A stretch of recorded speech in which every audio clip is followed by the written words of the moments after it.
राज्यपालांच्या निवासस्थानी गोळीबार झाल्याची घटना समोर येतेय। एसआरपीएफ जवानांना गोळी झाडून आपलं आयुष्य संपवलंय।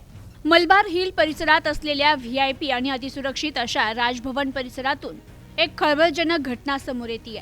राजभवनात तैनात असलेल्या राज्य राखीव पोलीस दलाच्या एका जवानानं स्वतःवर गोळी झाडून जीवन संपवलंय। राजभवनातील एसआरपीएफ कॅम्पमध्ये ही घटना घडली असून यामुळे मुंबई पोलीस आणि प्रशासनात मोठी खळबळ उडाली आहे। या जवानानं राजभवनात ड्युटीवर असताना स्वतःच्याच सर्व्हिस रायफलनं स्वतःवर गोळी झाडून आपलं जीवन संपवलंय।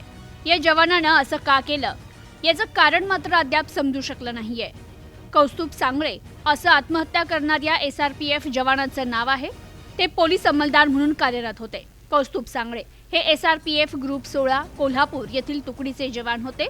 सध्या त्यांची नियुक्ती मुंबईतील राजभवनाच्या सुरक्षेसाठी करण्यात आली होती। राजभवन परिसरातील लोकभवन येथे गार्ड ड्युटीवर तैनात होते। ड्युटी सुरू असतानाच अचानक त्यांनी स्वतःच्या रायफलमधून गोळी झाडली।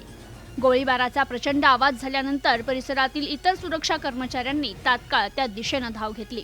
मात्र तोपर्यंत सांगळे यांचा जागीच मृत्यू झाला होता। घटनेची माहिती मिळताच राजभवन परिसरात तणाव निर्माण झाला। मलबार हिल पोलीस ठाण्याचे वरिष्ठ पोलीस अधिकारी आणि कर्मचाऱ्यांचा मोठा फौजफाटा राजभवनात दाखल झालाय। पोलिसांनी जवानाचा मृतदेह ताब्यात घेतला असून उत्तरीय तपासणीकरिता रुग्णालयात पाठवण्यात आलाय।